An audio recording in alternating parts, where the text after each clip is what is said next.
নমস্কার, home cook শর্মির সাথে আপনাদের সকলকে আবারও অনেক অনেক স্বাগত জানিয়ে আজকে নিয়ে এসেছি নতুন এক রেসিপি। তো আজকে করতে চলেছি চিকেন পপকর্ন। তো বন্ধুরা চলে আসো, রেসিপিটা পুরোটা প্রথম থেকে শেষ পর্যন্ত দেখে নেওয়া যাক। আমার কাছে অনুরোধ রইল বন্ধুরা ভিডিওটা স্কিপ না করে পুরো রেসিপিটা দেখবার জন্যে। হ্যালো বন্ধুরা, আজকে করছি চিকেন পপকর্ন। তো তার জন্য দেখুন নিয়ে নিয়েছি আমি চিকেনগুলোকে এরকম ছোট ছোট করে কেটে নিয়েছি। হাড়গুলো কিছুটা আছে, কিছুটা বাদ দিয়ে দিচ্ছি। আপনারা চাইলে বোনলেস চিকেনও নিতে পারেন। তো এটাকে ভালো করে ধুয়ে আমি নুন আর লেবু মাখিয়ে রেখেছিলাম। এরপরে জলটাকে এরকম করে নিজড়ি নিয়ে একটা পাত্রের মধ্যে কিন্তু রেখে দেব।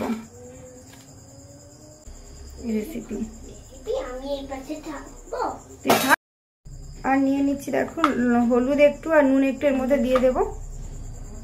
এরপরে আমি দিয়ে দিচ্ছি দেখুন একটু সামান্য পরিমাণে লঙ্কার গুঁড়ো,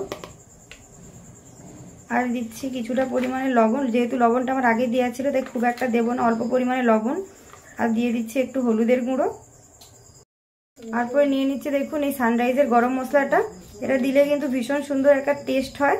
তো এটা একটু নিয়ে নিচ্ছি, দিয়ে এটাকে কিন্তু ভালো করে দেখুন ম্যারিনেশন করে আমি রেখে দেবো প্রায় 40 মিনিটের মতো।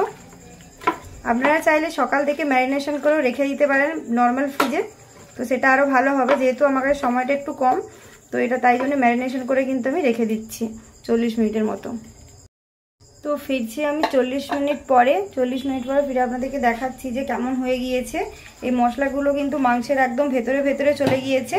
এরপর আমি পপকর্নটা বানানোর জন্য এটা একটা কোটিং করে নেব। ময়দার মধ্যে দেখুন শুধুমাত্র আমি লবণ দেবো, আর ময়দার মধ্যে একটু সামান্য কসুরি মেথি দিচ্ছি জাস্ট ফ্লেভারের জন্য। এটা কিন্তু অপশনাল, আপনারা নাও দিতে পারেন। তো দিয়ে ময়দাটাকে ভালো করে এরকম করে মেখে নিচ্ছি। এরকম করে একটা চিকেনের 2 পিস নেব, নিয়ে দেখুন এই ময়দার মধ্যে আমি এরকম করে ভালো করে কোট করব। দেখুন এটা একটা কোট আমার হয়ে গিয়েছে, যাতে এই মশলাগুলোর গায়ে গা থেকে বেরিয়ে না যায়, ওই জন্য ময়দাটা কোট করে নিচ্ছি। দেখুন যেহেতু আমি মাংসটাতে আগে লেবু মাখিয়ে রেখেছিলাম তাই কিন্তু চিকেনে কোনো রকমভাবে জল নেই। তো ভালো করে ঝাড়িয়ে নিয়ে এই জলের মধ্যে চুবিয়ে দিচ্ছি। চুবিয়ে দিয়ে আরেকবার কিন্তু এই ময়দাটাতে আমি কোটিং করে নেব। এই দেখুন এইভাবে ময়দাটাতে কোটিং করে দেবো। এরকম করে দুবার করে আমি কোটিং করে সমস্তগুলো কিন্তু করে নেব। আমাকে 2 হাত ইউজ করতে হচ্ছে। দিয়ে ভালো করে একটু ময়দাটাকে এরকম করে ঝেড়ে নেব। তো এরকম করে ঝেড়ে নিয়ে একটা পাত্রের মধ্যে আমি রেখে দিচ্ছি। তো এরকমভাবে আমি সবগুলো করে নেব। একই রকমভাবে আমি আবারও করে নিচ্ছি। তো এইভাবে দেখুন একটা মাংসের টুকরো নিয়ে নিয়েছি, ম্যারিনেশন করা চিকেন নিয়ে আবারও আমি জলের মধ্যে এটাকে দিয়ে দেবো। ভালো করে কোট করে নিচ্ছি। কোট করে নিয়ে আমি জলের মধ্যে ছেড়ে দিচ্ছি, যাতে এক্সট্রা যে ময়দাটা আছে একটু বেরিয়ে যাবে। তারপরে দেখুন আমি আবার এরকম একটা পাত্রের মধ্যে নিয়ে আবার উপর থেকে আরেক কোট করে নিচ্ছি। এটা করতে কিন্তু খুব বেশি সময় লাগবে না, একদমই অল্প উপকরণে অল্প সময়ের মধ্যে আপনারা কিন্তু করে নিতে পারবেন, একদমই রেস্টুরেন্টের মতো চিকেন পপকর্ন। তো দেখুন এরকম করে আমি বাকি সবগুলো কিন্তু করে নেব।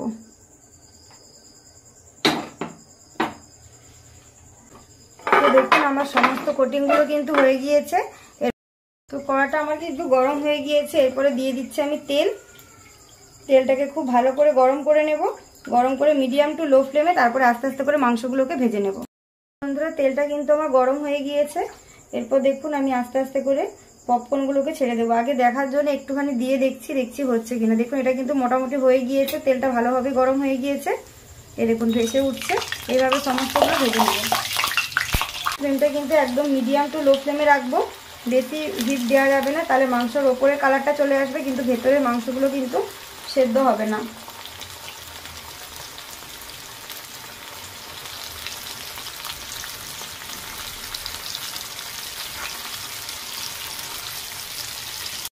দেখুন আস্তে আস্তে কিন্তু আমার কালারটা চলে এসছে।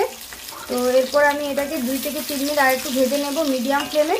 তো তারপর এটা কিন্তু আমি তুলে রেখে দেবো। এটা আমার একেবারে হয়ে গিয়েছে। এরপর দেখুন আমি এটা একটা পাত্রের মধ্যে কিন্তু তেল থেকে ছেঁকে কিন্তু তুলে নিচ্ছি।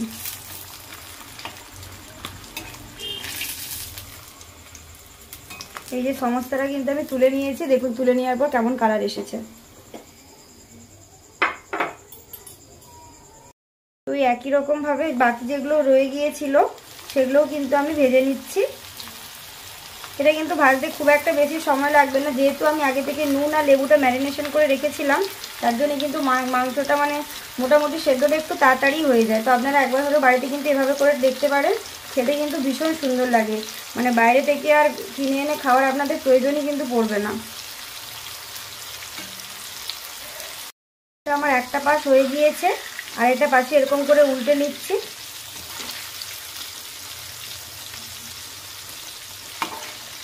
দেখুন কতটা সুন্দর কালার এসছে, আর গন্ধটা যে এতটা সুন্দর এসছে, মানে ওই লেবু আর কসুরি মেথির আপনাদেরকে আমি বলেও বোঝাতে পারবো না, পুরো রেস্টুরেন্টের মতোই গন্ধ এসছে। তো আপনারা বাড়িতে একবার হলেও কিন্তু এভাবে বানিয়ে দেখতে পারেন।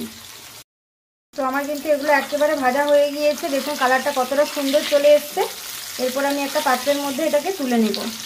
দেখুন কতটা সুন্দর কালার এসছে, আপনাদেরকে কাছ থেকে এনে দেখাচ্ছি। দেখুন কতটা সুন্দর কালার এসছে, যতটা সুন্দর কালার এসছে আর খেতেও কিন্তু ভীষণই সুন্দর হয়। ফ্লেমটা হাই ফ্লেমে রেখে সমস্ত পকোড়াগুলো মানে পপকর্নগুলো কিন্তু আমি তুলে নেব। এই রেসিপিটা আপনাদের কেমন লাগলো আমাকে কমেন্ট বক্সে কমেন্ট করে কিন্তু অবশ্যই জানাবেন। যদি ভালো লেগে থাকে বাড়িতে একবার হলেও ট্রাই করে দেখবেন, আর বন্ধু বান্ধব আত্মীয় স্বজনদের মধ্যে সবার মধ্যে কিন্তু রেসিপিটা অবশ্যই শেয়ার করবেন। আর বাড়িতে বানিয়ে যদি দেখবেন কেমন লাগে, যেমন লাগলে আমাকে অবশ্যই কমেন্ট করে কিন্তু জানাবেন। কিন্তু একবার হলেও বাড়িতে বানিয়ে দেখবেন, আর বানিয়ে দেখে কেমন হয়েছে আমাকে খেয়ে কমেন্ট করে জানাবেন যে কেমন খেতে হয়েছে। ভীষণই সুন্দর হয়, আমার অনুরোধ রইল রেসিপিটা একবার হলেও বানানোর জন্যে। দেখুন ওপরটা এটা খুব গরম, তো ওপরটা যতটা ক্রাঞ্চি ভেতরটা না ততটাই জুসি হয়েছে, দেখুন ততটাই সফট। তো আপনারা একবার হলেও কিন্তু বাড়িতে বানিয়ে দেখবেন, আর কেমন হয়েছে আমাকে কমেন্ট বক্সে কমেন্ট করে অবশ্যই জানাতে ভুলবেন না। আপনারা যদি আমার চ্যানেলে নতুন হয়ে থাকেন তাহলে প্লিজ চ্যানেলটাকে অবশ্যই সাবস্ক্রাইব করে দিবেন, পাশে থাকা বেল আইকনটা ক্লিক করে রাখবেন, যাতে করে নতুন নতুন ভিডিওর আপলোড আপনারা সবার আগে পেয়ে যেতে পারেন। আর যারা যারা এখনো সাবস্ক্রাইব করেনি প্লিজ তাড়াতাড়ি সাবস্ক্রাইব করে দিন। আর এই রেসিপিটা প্রথম থেকে শেষ পর্যন্ত দেখার জন্য আপনাদের সবাইকে অনেক অনেক ধন্যবাদ। গরম আছে।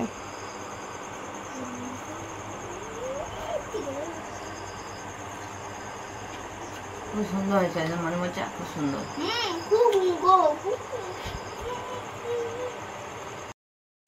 একবার হলো বাড়িতে বানিয়ে খুব সুন্দর খেতে, এত সুন্দর মনে হচ্ছে খুব সুন্দর।